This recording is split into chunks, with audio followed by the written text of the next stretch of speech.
Bom dia, doutor Stefano, tudo bem? Bom dia, Camila, tudo ótimo.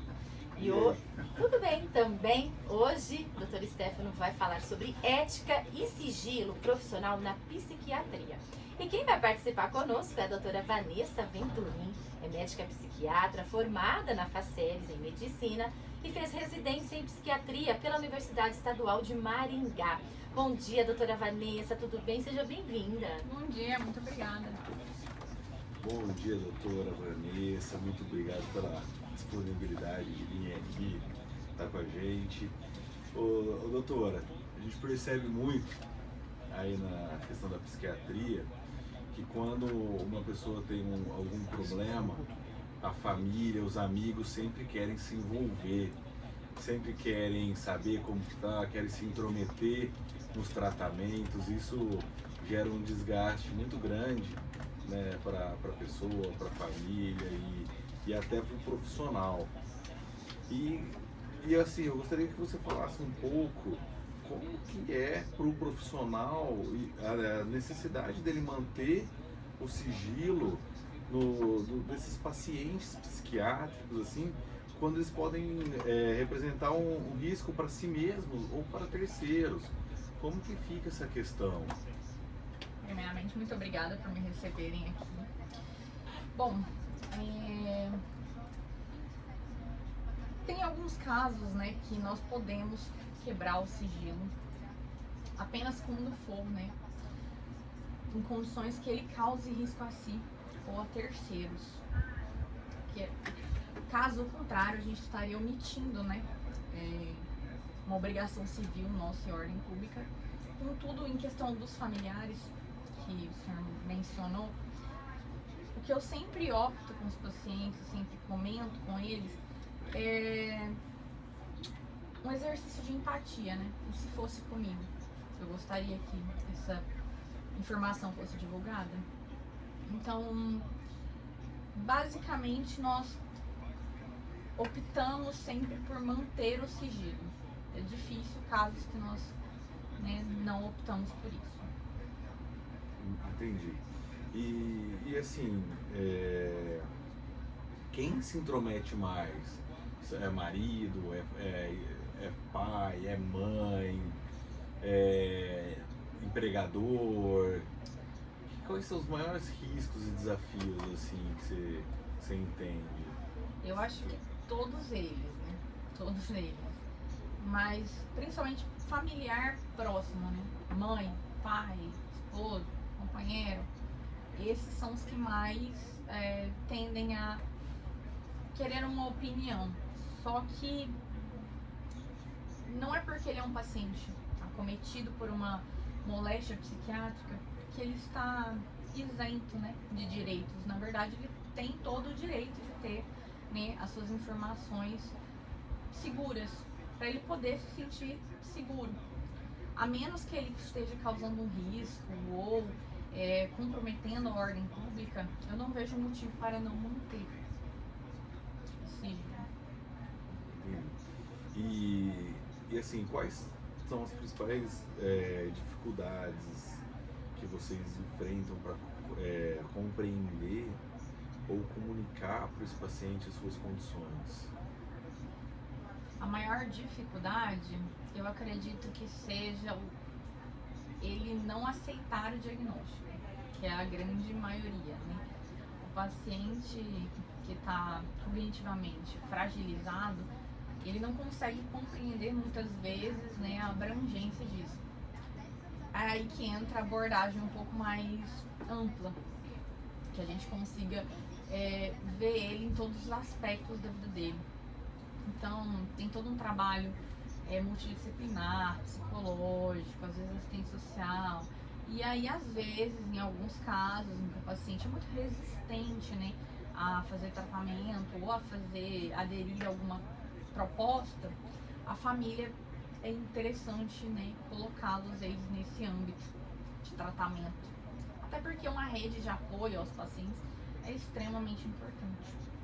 E assim, como que você vê assim, a aceitação?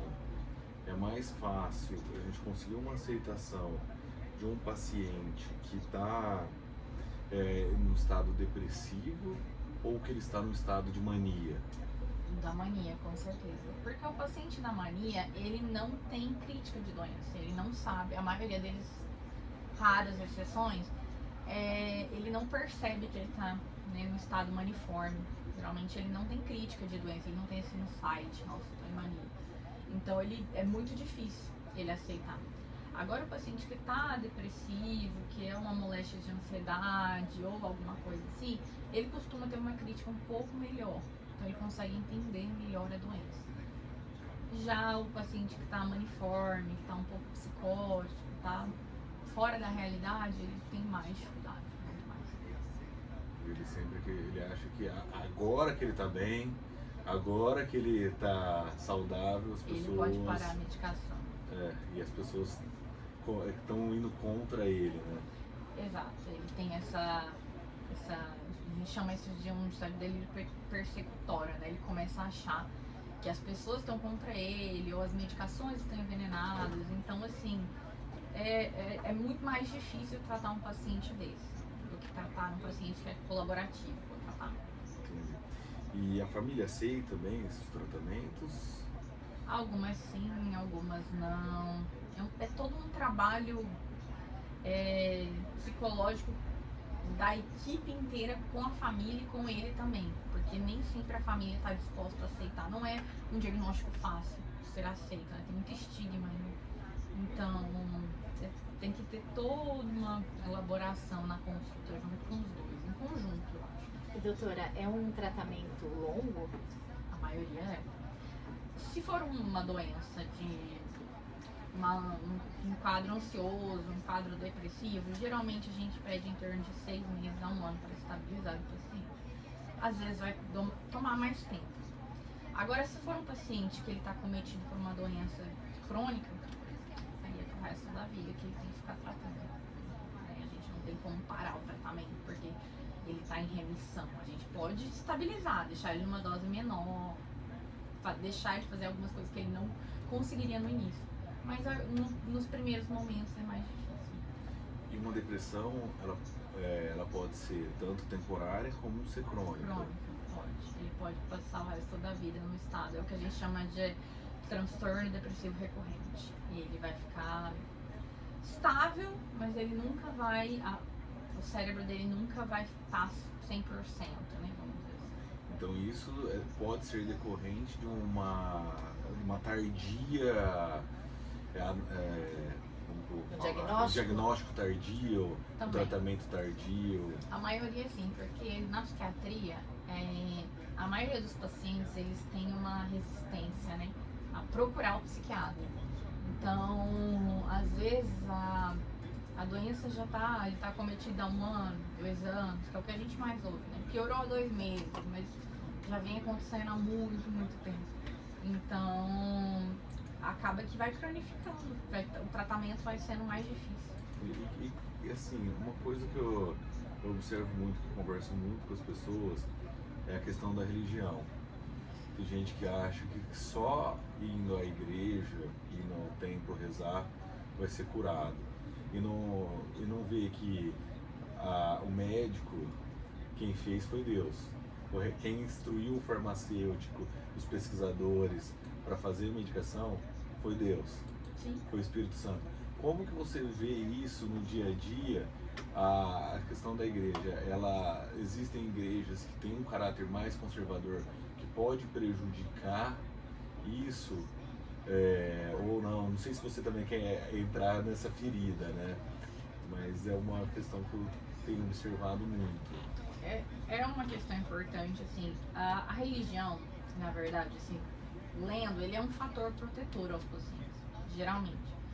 Mas a gente tem os casos, né, de igrejas ou religiões que limitam um pouco, eles acreditam que o problema espiritual e que o paciente não precisa de tratamento psiquiátrico, de medicação, né? Eles são um pouco aversivos à medicação, a grande maioria é. E atrapalha um pouco, então todo aquele trabalho de psicoeducação com a família, com o paciente, E alguns deles acabam até desenvolvendo alguns delírios religiosos em relação a isso. Então, é um dos nossos desafios hoje na psiquiatria, eu acredito. Eles acham que são os messias, Exato. que eles vieram para salvar o mundo. Eu tenho alguns pacientes que têm esses delírios, assim. São casos muito interessantes, mas do ponto de vista psiquiátrico. Mas, assim, é uma coisa que realmente é o que tem mais acontecido, mais frequente pra gente, eu acho, no nosso campo.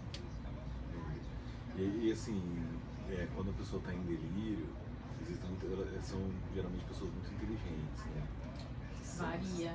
Tem que saber argumentar, sabe? Tem também casos muito interessantes, pacientes que são, eles têm graduação, eles têm sucesso na vida profissional e aí eles criam algum delírio ou de grandeza, ou religioso, ou persecutório, e é um delírio que ele é bem caracterizado, né? Então, assim, ele consegue te manter num discurso linear, delirante, até você perceber que não, que ele realmente está delirando, que não é tudo aquilo. E doutora, uma pessoa ela pode ao longo da sua vida desenvolver esses problemas psiquiátricos? E como que é, né? Às vezes ela é uma pessoa normal e aí com o tempo ela desenvolve isso? Ou já vem, como que é? As doenças psiquiátricas, a maioria dos pacientes, eles nascem com uma propensão, né? Eles têm essa chance de desenvolver a mais, tá? Eles têm um gene ali que tem a mais. Mas eles podem nascer assim ou o ambiente pode deixá-los assim. Pode ser por uso de substância, pode ser fator ambiental, pode ser relação com pais, com família, pode ser um trauma que ele sofreu e ele pode abrir um quadro. Então as possibilidades são infinitas. Qualquer um está disposto, né, está sujeito a isso, mas a grande maioria nasce com um gene que é mais propenso a ter esse tipo de doença, a grande maioria. Existem vários gatilhos, né? Como drogas, bebidas. E agora, no mês de setembro, a gente entra no Setembro Amarelo, que é prevenção de suicídios. E é um tema bem polêmico, né? Porque até onde isso ajuda essa conscientização e até onde não desperta o gatilho do paciente também, que está predisposto a a cometer um suicídio. É um mês que a gente mais tem, né, o índice de suicídio em setembro. Eu acho que, assim, é sempre bom fazer a conscientização. Não acho que é uma coisa ruim. Mas talvez abordar de uma forma diferente, né? Porque o paciente, quando ele vê tanto aquilo, né? Ele já tem as tendências, ele já está pensando. E às vezes, no mês de setembro, acontece alguma outra coisa que desperta na vida dele, ele sofre algum problema na vida pessoal, a tolerância à frustração dele já está tão esgotada que ele já está vendo tudo ao redor dele voltado a suicídio. Então, geralmente, ele tende a escolher isso, ou já pensar nisso. E quando você depara com um paciente que está com um caráter suicida, como que assim, tem que ser o tratamento junto com a família, junto com ele, junto com a sociedade, para evitar? Vamos supor, eu diagnóstico, eu começo a observar a conduta de um amigo meu, de um colaborador, de um parceiro, essa questão um pouco mais suicida, mais depressiva, as pessoas começam a dar os sinais. Como eu, cidadão, eu devo portar isso? Eu acho que o segredo é ser o mais empático e o menos indelicado possível. Às vezes, o paciente suicida, nem ele está percebendo os sinais que ele está emitindo, a grande maioria, né? Outros não. Outros já fazem e eles têm essa crítica. Mas eu acho que tentar abordar de uma forma delicada para que ele busque ajuda antes de acontecer. E a abordagem geralmente é uma coisa bem psicossocial em relação a ele e à família, para que ele possa compreender. Quando ele é um risco a si, o cuidado é bem maior, tem que ser bem maior. Então foi um risco iminente, né?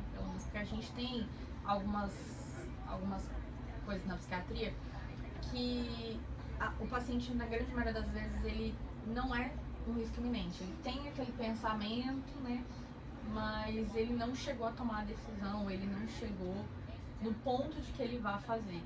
Então tem algumas coisas que a gente pode ir fazendo na consulta, né, no dia a dia, entrar com medicação antes, a terapia, para que ele não chegue a esse ponto. Uma coisa que eu percebo muito é que as pessoas elas começam a fazer o tratamento medicamentoso e esquecem da terapia. E falam assim, já estou me tratando aqui, não preciso mais de terapia. Mas é um trabalho que tem que ser feito de mão dupla, né?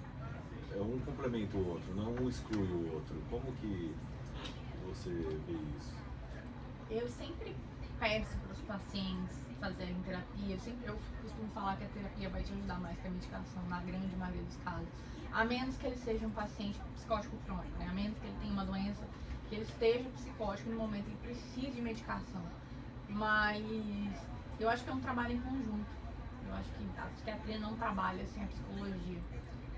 Todos os pacientes têm que fazer terapia. Todos os estudos, todos os livros que você lê, todos eles reforçam essa ideia. Porque a medicação, ela vai, né, melhorar a tua química cerebral, mas não vai te ajudar a aprender a lidar com as coisas que te, né, levaram àquele momento.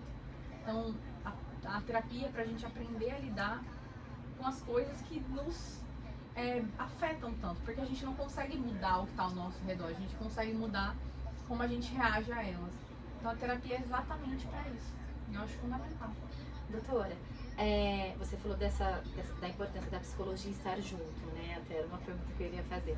Mas nesse caso, quem que faz a indicação ali? A pessoa tem que procurar primeiro psicólogo ou psiquiatra? Porque às vezes eu já vi pessoas que foram psicólogo e indicou psiquiatra, e psiquiatra que indicou psicólogo. Qual que é o procedimento? Não tem. Vai primeiro ali, pelo caso, faz a indicação? Eu acho que varia muito do paciente. Eu acho que a grande maioria deles procura um psiquiatra primeiro pela ideia de que um remédio salvaria eles, né? E outros já procuram um psicólogo logo para, né, evitar a medicação. Então eu acho que a gente não tem uma regra formal, né, assim, no CFM, não tem nada formalizado, você tem que procurar um assim, desde que seja em conjunto. Geralmente a indicação funciona de mão dupla mesmo. Ou você vai no psiquiatra, ele já te indica um psicólogo, no psicólogo, se ele avaliar que o paciente ou tem um risco iminente de suicídio, ou ele está extremamente deprimido, ou ele não tem condições de se manter, né, estável, ele também já indica. Então é uma coisa que a gente faz em conjunto mesmo. Não tem uma ordem específica. É muito importante, né? E como que vocês fazem para a questão de documentar todas essas informações? Porque às vezes o paciente chega aparentemente bem e depois de uma semana fica sabendo que teve uma piora num quadro aí de mania, num quadro ou muito de depressão severa. Como que fica a questão do psiquiatra em relação ao prontuário e até para se prevenir aí de problemas éticos e problemas cíveis? O CFM, ele é muito claro que, assim, o prontuário ele deve conter todas as informações essenciais à condução do caso e deve ser preenchido a cada avaliação. Essa é a recomendação deles. Então, o prontuário tem que ser o mais claro e objetivo possível. Nós temos termos, né, técnicos e médicos que a gente pode usar para, não só para nos resguardar, mas que fique claro para a condução do caso na próxima vez que a gente for atender. Contudo, na psiquiatria, nós somos sempre sujeitos a esse risco. O paciente está bem hoje e amanhã ele pode não estar. Ele está bem hoje, daqui uma semana ele pode não estar. A gente está sujeito a esse risco, né? Mas o importante é se respaldar bem fazer uma consulta bem feita para você poder, né, canetar tudo que foi feito de forma clara para que na próxima vez, na próxima consulta, ou caso, né, alguma eventualidade aconteça, que durante a consulta ele estava assim, a gente tem quando os pacientes vão em médicos, por exemplo, que não são psiquiatras, é feito um exame físico, a grande maioria, né? O cardiologista vai lá, escuta seu coração, mede sua pressão. Na psiquiatria não, a gente faz o exame do estado mental. E no exame do estado mental, né, na Associação Brasileira de Psiquiatria, ele é feito no momento da avaliação. Ele não é feito de uma semana antes, de uma semana depois, é ali, durante a sua evolução. Então, quando a gente está avaliando o paciente, como ele está ali no seu consultório. Lógico que a gente escreve, né, o que houve antes, o que houve depois, mas o exame mental é importante por isso, porque ele é no momento que você está vendo o paciente, como ele está no momento. É assim que a gente costuma se resguardar eticamente, eu acho. Uma máxima que eu sempre falo: tem dia que você vai acordar triste, tem dia que você vai acordar feliz, tem dia que você vai acordar animado. Tem dia que não. É como eu falo isso para os pacientes, eu uso essa analogia. O exame cardiológico, o cardíaco, no eco, ele é feito, né, de batidas, assim, né? Então é basicamente isso, uma hora você está embaixo, outra hora você está em cima, outra hora você está embaixo. Porque se você está assim, você morreu, né? Tem os altos e baixos. E até quando a gente evolui, quando a gente morre, a gente evolui para óbito. Para óbito, né? Então, assim. Ô, doutora Vanessa, muito obrigado por você participar aqui com a gente. Obrigado, Carlão, por tocar essa mesa hoje maravilhosa. Nunca fui tão bem recebido na CBN. Ronaldo, tá na escuta, né? Cuidado. Ronaldo, hoje teve bolo, só porque você não veio. Doutora Vanessa, muito obrigada pela sua participação ao convite do Dr. Stefano. Um ótimo dia para a senhora. Igualmente, muito obrigada por me receber. E doutor Stefano, obrigada por hoje. Um abraço para você. Uma ótima semana e um bom resto de semana. E a gente tem encontro marcado na semana que vem. Muito obrigado, Camila. Até semana que vem, todos os ouvintes aí. E nós vamos de intervalo, 11 horas.